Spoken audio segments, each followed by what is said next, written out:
Hello everyone, welcome to my YouTube channel ভেলরিও PC. তো অনেকদিন ধরে আমার কমেন্ট বক্সে ইভেন ইনস্টাগ্রামে তোমাদের অনেকজনের পক্ষ থেকে একটা মেসেজ আসছিল যে দাদা 2026-এর বর্তমান স্টেজে দাঁড়িয়ে ইভেন আপকামিং 2027-এর মধ্যে এমন কিছু টপ 5 প্রসেসরকে সাজেস্ট করো যেটা কিনা বাজেট ফ্রেন্ডলি, মানে আন্ডার 15,000-এর মধ্যে চলে আসে, এবং এই প্রসেসরসগুলোকে যদি কেউ ইউজ করে তাহলে সেই ক্ষেত্রে তারা যদি গেমিং করতে যায়, এডিটিং করতে যায়, ডে টু ডে প্রোডাক্টিভিটি কাজ করতে যায়, টুকটাক এআই রিলেটেড ছোটখাটো প্রজেক্টস ক্রিয়েট করতে যায়, ইভেন কোডিং জাতীয় কাজগুলোও করতে চায়, তো সেক্ষেত্রে অনায়াসে করতে পারে। মানে বলতে গেলে কারো যদি পিসি বিল্ডিং এর এন্টায়ার কস্ট অ্যারাউন্ড 60 থেকে 80 হাজার টাকার মতো থাকে, তাহলে সেই বাজেটের ক্ষেত্রে কোন কোন প্রসেসর গুলোকে চুজ করা সবচেয়ে best of the best option হতে পারে, তো সেটা দেখবো আজকে আমরা এই ভিডিওতে। তো আজকে আমরা এই আন্ডার 15K বাজেট সিরিজের প্রসেসরগুলোর মধ্যে প্রথম যে প্রসেসরটা চুজ করেছি, আমি বলছি না এটা নাম্বার 1 প্রসেসর, মানে আমার যে টোটাল লিস্ট অফ প্রসেসরস তার মধ্যে কোনো প্রসেসরকে আমি নাম্বার 1 2 3 এরকম করে নাম্বারিং দিচ্ছি না, কারণ প্রত্যেকটা প্রসেসরই ভালো তাদের নিজস্ব ইউজেস কেস এবং সিনারিওতে, এবং তাদের মধ্যে কম্পারিজন টোটালি একটা বৃথার বিষয়বস্তু। ওকে, তো আমি যে প্রথম প্রসেসরটা তোমাদের বলতে চলেছি সেটা হলো old is gold processor, AMD রাইজেনের তরফ থেকে আসা রাইজেন 5 5600X প্রসেসর। নাও এই প্রসেসরটা 5000 জেনারেশনের প্রসেসর, এবং আমি জানি তোমরা হয়তো অনেকে অবাক হবে যে এটা old processor in the sense current সিনারিওতে 7000 সিরিজ, 8000 সিরিজ, 9000 সিরিজ চলছে। তো এই প্রসেসরটা ঠিক ওদের আগের সিরিজ, মানে 5000 সিরিজের প্রসেসর, এবং এই প্রসেসরটা অ্যারাউন্ড লঞ্চ হয়েছিল, আমি যদি খুব ভুল না করি, 2022-23 এরকম নাগাদ, এবং সেই সময় মার্কেটে এটা পুরো আগুন ধরিয়ে দিয়েছিল। Okay, one of the best processor, এবং কারেন্ট সিনারিওতে রাইজেন 5 5600X স্টিল তোমরা বলতে পারো ওয়ান কাইন্ড অফ গুড এবং পাওয়ারফুল প্রসেসর। এই প্রসেসরের যে বৈশিষ্ট্যগুলো সেগুলো হচ্ছে এরা 6 কোর 12 থ্রেড রয়েছে, আপ টু 4.6 গিগাহার্টজ পর্যন্ত এরা বুস্ট ফ্রিকোয়েন্সি দিতে পারে, 32 এমবির L3 ক্যাশ মেমরি রয়েছে। এটা একটা ইন্টারেস্টিং জিনিস, তার কারণ হচ্ছে কেউ যদি গেমিং পার্সপেক্টিভ থেকে ভাবো সেক্ষেত্রে L3 ক্যাশ মেমরি যে প্রসেসরে যত বেশি হবে সেই প্রসেসরে গেমিং করার ক্ষমতা তত বেটার হয়ে থাকে। তো এই কারণের জন্য রাইজেনদের অলওয়েজ L3 ক্যাশ মেমরি ইন্টেলের থেকে বেশি হয়, এই কারণের জন্য এরা গেমিং এর ক্ষেত্রে যথেষ্ট ভালো পারফর্ম করে। তার সাথে অন্যতম গুড চয়েস হচ্ছে এই প্রসেসরটা ওভারক্লকিং প্রসেসর। তো তোমরা যদি এর সাথে একটা গুড মাদারবোর্ড, মানে জি সিরিজের মাদারবোর্ড দিতে পেয়ার আপ করতে পারো, তাহলে ভালো আচ্ছা কাছে তোমার ওভারক্লক করতে পারবে। একটা নেগেটিভ পয়েন্ট সেটা হচ্ছে AM4 সকেটকে সাপোর্ট করে, পুরনো সকেট M5 সকেট না। ফিউচার আপগ্রেডেবিলিটির ক্ষেত্রে অনেক লিমিটেশনস রয়েছে। PCI জেনারেশন 4 কে সাপোর্ট করে, নাও এটা প্লাস পয়েন্ট। তো সেই ক্ষেত্রে এই প্রসেসরটা গুড এনাফ তোমার কারেন্ট যে মডার্ন জিপিইউস গুলো রয়েছে সেগুলোকে ভালোভাবে হ্যান্ডেল করার জন্য, এবং এই প্রসেসরটা up to maximum 3200 megahertz clock স্পিডের র্যাম কে সাপোর্ট করে। তো র্যামের ক্ষেত্রে হায়ার ফ্রিকোয়েন্সি র্যাম তোমরা লাগাতে পারবো না, এবং অবশ্যই DDR4 মেমোরিকে সাপোর্ট করে, DDR5 মেমোরিকে সাপোর্ট করে না এই প্রসেসরটা, যার বর্তমান প্রাইস তোমার দাঁড়াচ্ছে 14,750 টাকা ইনক্লুডিং অল জিএসটি। সো আমাদের যে নেক্সট প্রসেসর সেটা হচ্ছে ইন্টেল কোর আল্ট্রা 5 225F। তো এই প্রসেসর সম্পর্কে বলার আগে তোমাদের বলে দিই, যদি এই Intel core ultra 5 225F processor দিয়ে একটা কমপ্লিট পিসি বিল্ডের গাইড আমি অলরেডি ইউটিউবে একটা ভিডিও আপলোড করে দিয়েছি, তোমরা দেখে নিতে পারো ডেসক্রিপশন বক্সে। তো এই প্রসেসরকে চুজ করার অন্যতম কারণ হচ্ছে প্রথম কথা আন্ডার 15,000 এর মধ্যে আসে, যার প্রাইস হচ্ছে অ্যারাউন্ড 14,390 টাকা, অ্যারাউন্ড 14,400 টাকা। তো এই প্রসেসরের মধ্যে তোমার 20 এমবির ক্যাশ মেমোরি পেয়ে যাবে, এবং আপ টু 4.90 গিগাহার্টজ পর্যন্ত বুস্ট ক্লক পেয়ে যাবে। এই প্রসেসরের অন্যতম গুড ফিচার হচ্ছে এটা হচ্ছে ইন্টেলের লেটেস্ট জেনারেশন, মানে 15 জেনারেশন, বা যেটাকে কোর আল্ট্রা সিরিজও বলা হয়ে থাকে। তো সেই কোর আল্ট্রা সিরিজের প্রসেসর টোটাল 10খানা কোর এবং 10খানা থ্রেড দেখতে পাওয়া যায়। আমরা জানি ইন্টেলের যে নতুন 15 জেনারেশনের প্রসেসর গুলো আসছে সেখানে ইন্টেল হাইপার থ্রেডিং এর কনসেপ্টটাকেই তুলে দিয়েছে, যতগুলো কোর ঠিক ততগুলো থ্রেডস। তার মানে এটা তোমরা কোনো সময় ভাবো না যে পারফরমেন্স এটা খারাপ হয়ে যাবে, একদমই না। পারফরমেন্স, পাওয়ার অপটিমাইজেশন সমস্ত দিক থেকে অনেক বেটার। মধ্যে তোমার 6টা পি কোর এবং 4টে ই কোর। পি কোর মানে পারফরমেন্স কোর, 4টে ই কোর মানে এফিশিয়েন্ট কোর, এগুলো রয়েছে। 4.9 গিগাহার্টজ পর্যন্ত বুস্ট ফ্রিকোয়েন্সি পাবে। এর টিডিপি হচ্ছে টোটাল 65 ওয়াট, যেটা কিনা 121 ওয়াট পর্যন্ত যেতে পারে ডিপেন্ডিং আপন দি রিকোয়ারমেন্ট অফ দি ওয়ার্ক। আর তার সাথে হচ্ছে আপ টু 256 জিবি পর্যন্ত DDR5 মেমোরিকে সাপোর্ট করে। কেন ইমাজিন 256 জিবি। তো ফিউচার আপগ্রেডেবিলিটির ক্ষেত্রে প্রসেসরটা অনেক ফার মোর ahead. Total memory support capacity সেটা হচ্ছে 6400 মেগা ট্রান্সফার পার সেকেন্ডের যে মেমোরি বা র্যাম গুলো রয়েছে সেগুলোকে এরা সাপোর্ট করবে। এই প্রসেসরের অন্যতম বিষয়বস্তু হচ্ছে এই প্রসেসরের মধ্যে একটা সেপারেট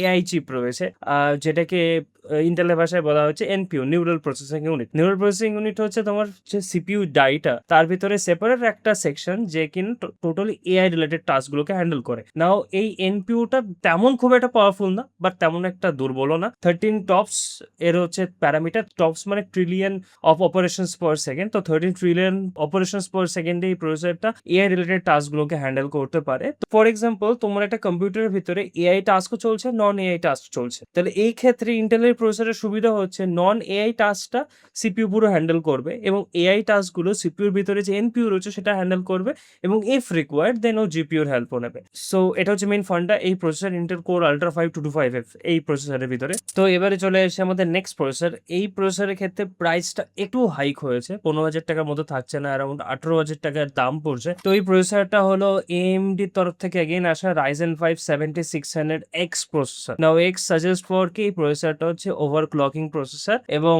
7000 সিরিজের প্রসেসর, লেটেস্ট জেনারেশনের প্রসেসর, অ্যান্ড AM5 প্ল্যাটফর্মের উপর বেস করে DDR5 মেমোরিকে সাপোর্ট করে। এর টোটাল বর্তমান প্রাইস হচ্ছে 18,790 টাকা। এই প্রসেসরের যে ফিচার্স গুলো সেগুলো হচ্ছে তোমরা AM5 সকেটকে সাপোর্ট করে আপ টু 5.3 GHz পর্যন্ত বুস্ট ফ্রিকোয়েন্সি এরা দিতে পারে। 6 কোর 12 থ্রেডের এরা হচ্ছে প্রসেসর। এর মধ্যে যে L3 ক্যাশ মেমোরি রয়েছে সেটা হচ্ছে 32 মেগাবাইটস এর L3 ক্যাশ মেমোরি রয়েছে, তো গেমিং এর ক্ষেত্রে যথেষ্ট ভালো হবে। টোটাল টিডিপি হচ্ছে 105 ওয়াটের, এবং এই প্রসেসরের যে আদার যে ফিচার্স গুলো, অবশ্যই এই প্রসেসরটা হচ্ছে ওভারক্লকেবল প্রসেসর, কিন্তু ওভারক্লক ক্ষেত্রে তোমাকে ইদার X670E অর X670 এই চিপসেট বেস মাদারবোর্ড নিতে হবে, বি সিরিজ বা এইচ সিরিজ বা এই সিরিজের মাদারবোর্ড তো অবভিয়াসলি নট। আর এই প্রসেসর গুলোর মধ্যে অন্যতম আরো যে ফিচার্স গুলো রয়েছে, ডুয়াল চ্যানেল মেমোরিকে সাপোর্ট করে, ম্যাক্সিমাম 128 গিগাবাইট মেমোরিকে মানে র্যাম কে সাপোর্ট করে, অবভিয়াসলি এটা DDR5 মেমোরি, এবং 5200 মেগাট্রান্সফার পার সেকেন্ড এই স্পিডের মেমোরিকে সাপোর্ট করে। তো চলে আসি আমাদের নেক্সট প্রসেসর, যেটা হচ্ছে ইন্টেল কোর i5 14400F এই প্রসেসরটা, যার প্রাইস হচ্ছে অ্যারাউন্ড 15,990 টাকা, প্রায় 16,000 টাকা। তো এই প্রসেসরটা অনেকে নিতে পারো, খারাপ প্রসেসর না, 14 জেনারেশনের প্রসেসর, ওল্ড জেনারেশনের প্রসেসর, এবং এই প্রসেসরের ক্ষেত্রে ফিউচার আপগ্রেডেবিলিটি অনেকটাই লিমিটেড, এবং এই প্রসেসরটা পার্সোনালি আমি রেকমেন্ড করবো না। তার থেকে বেটার তোমরা ইন্টেল কোর আল্ট্রা 5 225F এর দিকে যাও, ওটা অনেক লেটেস্ট প্রসেসর। এই প্রসেসর রিলেটেড একটা কমপ্লিট পিসি বিল্ডের ভিডিও আমার চ্যানেলে রয়েছে, যেটা কিনা আমার অফিস সেটআপের জন্য আমি এটা বিল্ড আপ করিয়েছিলাম। তো তোমরা দেখে না থাকলে দেখে নিতে পারো, সেখানে তোমরা আইডিয়া পেয়ে যাবে প্রসেসরের সম্পর্কে। রাইজেনের আরেকটা প্রসেসর আছে, সেটাকে তোমরা অবশ্যই কনসিডার করো, সেটা হচ্ছে AMD Ryzen 5 7500F এই প্রসেসরটা। 6 কোর 12 থ্রেডের প্রসেসর, আপ টু 5 GHz পর্যন্ত ম্যাক্সিমাম বুস্ট ফ্রিকোয়েন্সি দেয়, AM5 সকেটকে সাপোর্ট করে, 38 MB এর L3 ক্যাশ মেমোরি রয়েছে। কিন্তু এই প্রসেসরের সাথে Ryzen 5 7600X এর ডিফারেন্স হচ্ছে এই প্রসেসরের ভিতরে প্রথম কথা 7500F ওভারক্লকিং না, ওভারক্লক করতে পারবে না, এবং এর মধ্যে তোমার ডিসক্রিট জিপিইউ লাগবে, গ্রাফিক্স কার্ড তো লাগবেই। Otherwise Ryzen 5 7500F one of the best choice, যার বর্তমান বাজার মূল্য হচ্ছে প্রায় 15,350 টাকা ইনক্লুডিং অল জিএসটি। এবারে চলে আসি আজকের ভিডিওর সবচেয়ে লাস্ট প্রসেসর, সেটা হচ্ছে AMD Ryzen 5 8600G এই প্রসেসরটা। এই 8500G এই প্রসেসরটা আমার কাছে আন্ডার 15,000 বাজেটের ভিতরে, মানে বর্তমানে এর দাম প্রায় 15,190, মানে 15,200 টাকা। এই বাজেট সেগমেন্টের মধ্যে one of the life saver. যদি কেউ এমন একটা পিসি বিল্ডে প্ল্যান করো যে যাদের রাইট নাও একটা লিমিটেড অ্যামাউন্ট রয়েছে ফর সেক 40,000 35,000, এবং তার মধ্যে right now with latest specification একটা পিসি বিল্ড করে নিতে চাইছো, পরবর্তীকালে তোমরা আস্তে আস্তে আপগ্রেড করতে চাইছো, then this processor is for you. তার রিজন হচ্ছে জি, এর মধ্যে Radeon 740M জিপিইউ পেয়ে যাবে, এবং এই Radeon যে জিপিইউটা রয়েছে এবং যেটা যথেষ্ট পাওয়ারফুল জিপিইউ, তার মানে হচ্ছে মডার্ন যে টাস্ক গুলো সেগুলো, ফর এক্সাম্পল ছোটখাটো এডিটিং করতে যাও, ফর সেক ইউটিউব শর্টস বানাতে চাইছো, ছোটখাটো ইউটিউবের ভিডিও রিলস এগুলো এডিট করতে চাইছো প্রিমিয়ার প্রোর মাধ্যমে, খুব সিম্পল বেসিক। ইভেন তোমরা যদি ফটোশপের কাজ করে থাকো, ছোটখাটো এআই টাস্ক করছো, কোডিং করছো, এডিটিং করছো, গ্রাফিক ডিজাইনিং করছো, মানে রেগুলার এ টু ডে কাজ, এমনি ছোটখাটো প্রফেশনাল টাস্ক গুলো এই প্রসেসর ইজিলি হ্যান্ডেল করতে হবে ফর ইটস ইন্টিগ্রেটেড জিপিইউ, যেটা Radeon 740M। তো this is all the features, এবং 6 কোর 12 থ্রেডের প্রসেসর, ওকে, এবং আপ টু 5 GHz পর্যন্ত ম্যাক্সিমাম বুস্ট ফ্রিকোয়েন্সি দিতে পারে। তো it's a very good processor. এই ছিল হচ্ছে আমাদের total top 5 CPUs current in mid 2026 এবং আপকামিং 2027 সাল পর্যন্ত। তো তোমাদের কি মতামত প্লিজ আমাকে কমেন্ট করে জানিও। যদি আমি কোনো সিপিইউ বাই মিস্টেক স্কিপ করে যাই, then please do let me know. আমার সাথে ওয়ান টু ওয়ান কানেক্ট করতে গেলে ইনস্টাগ্রামের পেজ ডেসক্রিপশন বক্সে লিঙ্ক পেয়ে যাবে, সেখান থেকে আমাকে কন্ট্যাক্ট করতে পারো। আরেকটা বিষয় আমি ভাবছি তোমাদের জন্য একটা অ্যানাউন্সমেন্ট করতে চাইছি যে রাইট নাও তোমরা অনেকে আমাকে ইনস্টাগ্রামে রিচ আউট করো মেসেজের মাধ্যমে। তো তোমরা যদি চাও দেন আমি তোমাদের সাথে একটা কুইক সেশনে অ্যাড হতে পারি ওভার দ্য ভিডিও কল, যেখানে তোমাদের যদি পিসি বিল্ড রিলেটেড বা ল্যাপটপ পারচেস রিলেটেড বা পিসি আপগ্রেডেশন রিলেটেড কোনো যদি গাইড প্রয়োজন হয় then I can provide you. And অবশ্যই তার জন্য আমি কোনো টাকা চার্জ করবো না, without any money, free of cost এটা আমি প্রোভাইড করবো। ওকে, তো তোমরা যদি ইন্টারেস্টেড থাকো then please do let me know. Comment বক্সে আমি কমেন্ট করতে পারো, ইনস্টাগ্রামে আমাকে রিচ আউট করতে পারো, then I will definitely help. Okay, till then ভালো থেকো, সুস্থ থেকো, খুব তাড়াতাড়ি দেখা হচ্ছে নেক্সট ভিডিওতে। ততক্ষণে টাটা অ্যান্ড বাই বাই।